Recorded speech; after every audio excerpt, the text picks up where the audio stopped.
সুকুমার রায়ের পেটুক গল্পের মূল ভাব হল অতিরিক্ত খাদ্য গ্রহণ এবং তার ফলশ্রুত সৃষ্ট সমস্যা ও হাস্যকর পরিস্থিতি।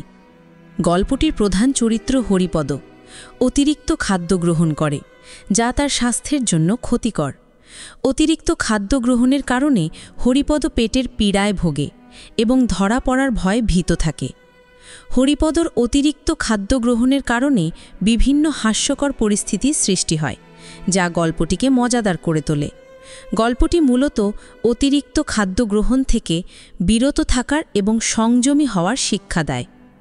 এই গল্পের মাধ্যমে লেখক সুকুমার রায় অতিরিক্ত খাদ্য গ্রহণের কুফল এবং সংযমের প্রয়োজনীয়তা ফুটিয়ে তুলেছেন। হরিপদ, ও হরিপদ! হরিপদর আর সাড়াই নেই। সবাই মিলে এত চেঁচাচ্ছে, হরিপদ আর সাড়াই দেয় না। কেন, হরিপদ কালা নাকি? কানে কম শুনে বুঝি? না, কম শুনবে কেন, বেশ দিব্যি পরিষ্কার শুনতে পায়। তবে হরিপদ কি বাড়ি নেই? তা কেন? হরিপদর মুখ ভরা ক্ষীরের লাড়ু, ফেলতেও পারে না, গিলতেও পারে না। কথা বলবে কি করে? আবার ডাক শুনে ছুটে আসতেও পারে না, তাহলে যে ধরা পড়ে যাবে। তাই সে তাড়াতাড়ি লাড়ু গিলছে আর জল খাচ্ছে, আর যতই গিলতে চাচ্ছে ততই গলার মধ্যে লাড়ুগুলো আঠার মতো আটকে যাচ্ছে। বিষম খাবার জোগাড় আর কি। এটা কিন্তু হরিপদর ভারী বদঅভ্যাস। এর জন্যে কত ধমক, কত শাসন, কত শাস্তি, কত সাজাই যে সে পেয়েছে, ও তবু তার আক্কেল হলো না। তবু সে লুকিয়ে চুরিয়ে পেটুকের মতো খাবেই। যেমন হরিপদ, তেমনি তার ছোট ভাই শ্যামাপদ। এদিকে পেট রোগা, দুদিন অন্তর অসুখ লেগেই আছে, তবু হ্যাংলামি তার আর যায় না। যেদিন শাস্তিটা একটু শক্ত রকমের হয়, তারপর কয়েকদিন ধরে প্রতিজ্ঞা থাকে, এমন কাজ আর করব না। যখন অসময়ে অখাদ্য খেয়ে রাত্রে তার পেট কামড়ায়, তখন কাঁদে আর বলে, আর না, এইবারেই শেষ। কিন্তু দুদিন না যেতেই আবার যেই সেই। এই তো কিছুদিন আগে পিসিমার ঘরে দই খেতে গিয়ে তারা জব্দ হয়েছিল, কিন্তু তবু তো লজ্জা নেই। হরিপদর ছোট ভাই শ্যামাপদ এসে বলল, দাদা, শিগগির এসো। পিসিমা এই মাত্র এক হাঁড়ি দই নিয়ে তার খাটের তলায় লুকিয়ে রাখলেন। দাদাকে এত ব্যস্ত হয়ে এই খবরটা দেবার অর্থ এই যে, পিসিমার ঘরে যে শিকল দেওয়া থাকে, শ্যামাপদ সেটা হাতে নাগাল পায় না, তাই দাদার সাহায্য দরকার হয়। দাদা এসে আস্তে আস্তে শিকলটা খুলে আগেই তাড়াতাড়ি গিয়ে খাটের তলায় দইয়ের হাঁড়ি থেকে এক খাবলো তুলে নিয়ে খপ করে মুখে দিয়েছে। মুখে দিয়েই চিৎকার, কথায় বলে ষাঁড়ের মতো চেঁচাচ্ছে। কিন্তু হরিপদর চেঁচানো তার চাইতেও সাংঘাতিক। চিৎকার শুনে মা, মাসি, দিদি, পিসি যে যেখানে ছিলেন সব কি হলো কি হলো বলে দৌড়ে এলেন। শ্যামাপদ বুদ্ধিমান ছিলে, সে দাদার চিৎকারের নমিনা শুনেই দৌড়ে ঘোষেদের পাড়ায় গিয়ে হাজির। সেখানে অত্যন্ত ভালো মানুষের মতো তার বন্ধু শান্তি ঘোষের কাছে পড়া বুঝে নিচ্ছে। এদিকে হরিপদর অবস্থা দেখে পিসিমা বুঝেছেন যে হরিপদ দই ভেবে তার চুনের হাঁড়ি চেখে বসেছে। তারপর হরিপদর যা সাজা! এক সপ্তাহ ধরে সে না পারে চিবোতে, না পারে গিলতে, তার খাওয়া নিয়েই এক মহা হাঙ্গামা। কিন্তু তবু তো তার লজ্জা নেই। আজ আবার লুকিয়ে কোথায় লাড়ু খেতে গিয়েছে। ওদিকে মামা তো ডেকে সারা। খানিক বাদে মুখ ধুয়ে মুছে হরিপদ ভালো মানুষের মতো এসে হাজির। হরিপদর বড় মামা বললেন, কি রে, এতক্ষণ কোথায় ছিলি? হরিপদ বলল, এই তো উপরে ছিলাম। তবে আমরা এত চেঁচাচ্ছিলাম, তুই জবাব দিচ্ছিলি না যে?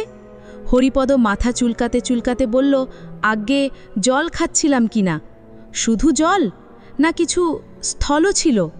হরিপদ শুনে হাসতে লাগল, যেন তার সঙ্গে ভারী একটা রসিকতা করা হয়েছে। এর মধ্যে তার মেজ মামা মুখখানা গম্ভীর করে এসে হাজির। তিনি ভিতর থেকে খবর এনেছেন যে হরিপদ একটু আগেই ভাড়ার ঘরে ঢুকেছিল, আর তারপর থেকেই 10-12খানা ক্ষীরের লাড়ু কম পড়েছে। তিনি এসেই হরিপদর বড় মামার সঙ্গে খানিকক্ষণ ইংরাজিতে ফিসফাস কি যেন বলাবলি করলেন।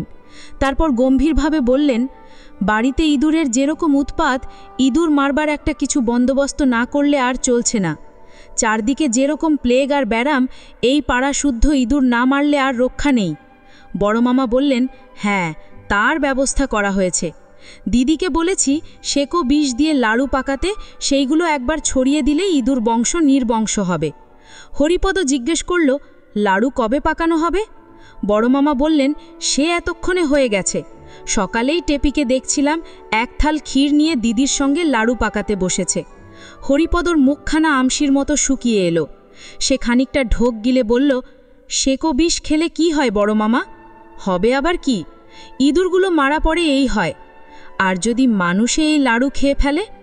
তা একটু আধটু যদি খেয়ে ফেলে তো নাও মরতে পারে, গলা জ্বলবে, মাথা ঘুরবে, বমি হবে, হয়তো হাত পা খিঁচবে। আর যদি একেবারে 11টা লাড়ু খেয়ে ফেলে?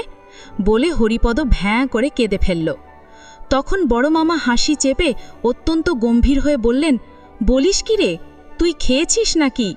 হরিপদ কাঁদতে কাঁদতে বলল, হ্যাঁ বড় মামা, তার মধ্যে 5টা খুব বড় ছিল।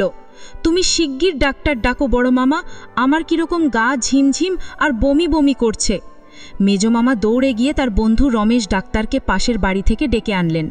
তিনি প্রথমেই খুব একটা কড়া রকমের তেতো ওষুধ হরিপদকে খাইয়ে দিলেন। তারপর তাকে কি একটা শুকতে দিলেন। তার এমন ঝাঁঝ যে বেচারার 2 চোখ দিয়ে দরদর করে জল পড়তে লাগল। তারপর তারা সবাই মিলে লেপ কম্বল চাপা দিয়ে তাকে ঘামিয়ে অস্থির করে তুললেন। তারপর একটা ভয়ঙ্কর উৎকট ওষুধ খাওয়ানো হলো। সে এমন বিস্বাদ আর এমন দুর্গন্ধ যে খেয়েই হরিপদ ওয়াক ওয়াক করে বমি করতে লাগল। তারপর ডাক্তার তার পথ্যের ব্যবস্থা করে গেলেন। 3 দিন সে বিছানা ছেড়ে উঠতে পারবে না, চিরতার জল আর সাগু খেয়ে থাকবে। হরিপদ বলল, আমি উপরে মার কাছে যাব। ডাক্তার বললেন, না, যতক্ষণ বাঁচার আশা আছে ততক্ষণ নাড়াচাড়া করে কাজ নেই, ও আপনাদের এখানেই থাকবে। বড় মামা বললেন, হ্যাঁ, মার কাছে যাবে আরও কিছু। তাকে এখন ভাবিয়ে তুলে তোমার লাভ কি? তাকে এখন খবর দেবার কিছু দরকার নেই। 3 দিন পরে যখন সে ছাড়া পেল তখন হরিপদ আর সেই হরিপদ নেই। সে একেবারে বদলে গেছে। তার বাড়ির লোকে সবাই জানে হরিপদর ভারী ব্যারাম হয়েছিল।